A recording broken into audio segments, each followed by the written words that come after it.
Jesus, Ikaw ang aming buhay. Salamat o Diyos sa kabutihan mo sa amin.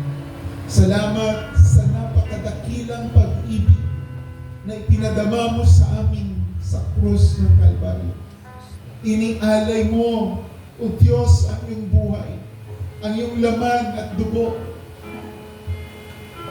upang kami, o Diyos, ay maligtas sa tiyak na kapahamakan, upang ang buhay na ito ay hindi hahantong sa kamatayan, kundi hahantong sa buhay na walang hanggan. Salamat, o Diyos, kaya't sa sandaling ito, amin pong inaangkin lahat ng biyayang nakapaloob sa dakilang pag-ibig na ipinadama mo sa amin sa krus ng Kalbaryo. Ay aming inaangkin, O Lord God, na siyang dumaloy sa amin pong buhay ngayon. Ikaw, O Diyos, ay nagtamo ng mga sugat, nagtiis ng lahat ng kirot at hirap, upang kami ay gumaling sa mga sakit at karamdaman.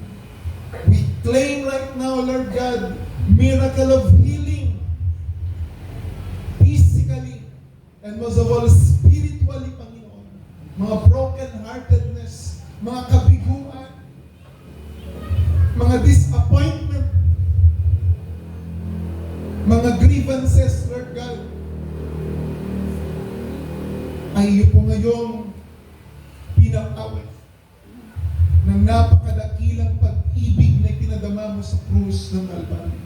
Kami, O Diyos, ay naligtas sa tiyak na kaparusahan. Kami napawalang sala. Kami naligtas sa tiyak na kapahamakan. Kami nakalaya sa ilalim ng sumpa.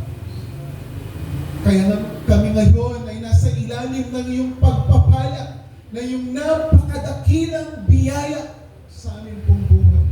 Salamat po, aming Jesus, sa buhay mo, sa iyong laman at dugo, upang kami, O Lord God, ay magkaroon ng buhay na walang hanggan, maging karapat-dapat sa muling pagkabuhay, at higit sa lahat sa buhay namin ito, Lord God, kasama ka namin. You are in us, Lord God. Kasama ka namin, karamay ka namin sa buhay nito.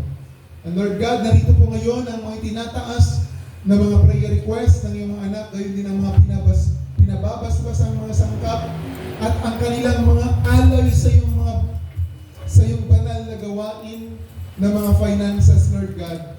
I pray right now in the name of Jesus, by the power of the Holy Spirit, patuloy mo, Diyos, na basbasan ang lahat ng mga bagay nito, maging alunod ng biyaya at kapangyarihan mo, upang patuloy na matugunan ang sitwasyon at pangangailangan ng bawat isa at sino ang gagamit sa mga materials na ito.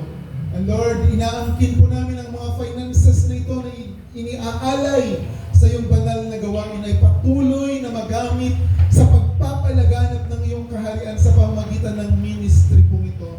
Ang dalangin ko, O Diyos, ibalik mo po sa kanila nang higit pa sa kanilang inaasahang biyaya ang kanilang mga kaloob na finances na ito. Gustong takal, siksik-liglig at nag-uumapaw na biyaya.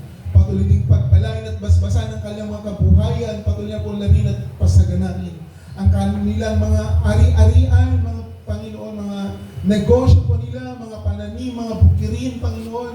Pawiin, Lord God, ang lahat ng mga sumpa, mga salot, Lord God.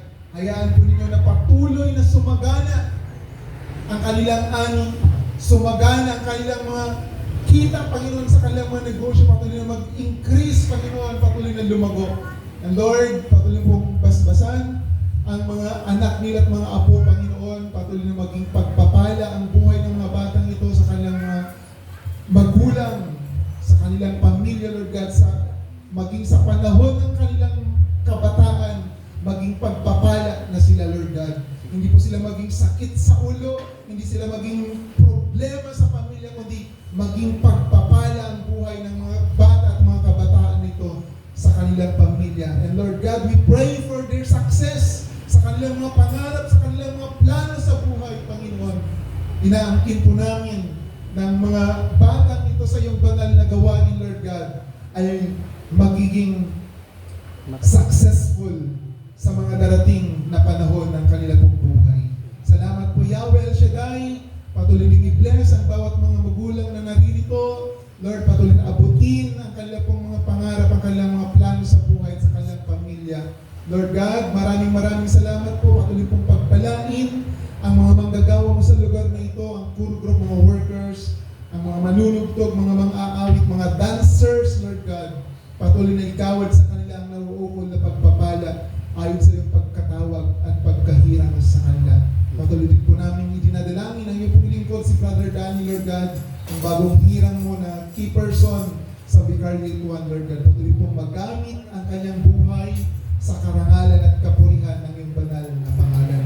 Continue to provide his needs, Lord God, physically, intellectually, materially, financially, and most of all, spiritually, Panginoon, upang magampanan po niya ang banal na tungkulin na pinagkatiwala mo sa Kanya para sa iyong karangalan at kapurihan. Salamat po, Yahweh El Shaddai. Ngayon pa lamang, inaangkin na po namin kami ay answered prayer. Kami ay magaling na sa pangalan ng Panginoon Jesus. Kami tagumpay na sa pangalan ng Panginoon Jesus. At sa iyo ang karangalan at kapurihan at pasasalamat. Maging ang aming buhay, tanging sa iyo lamang aming Jesus. Ngayon at magpakailanman. Sa ngalan ng Ama at ng Anak at ng Espiritu Santo. Amen and amen. God bless you.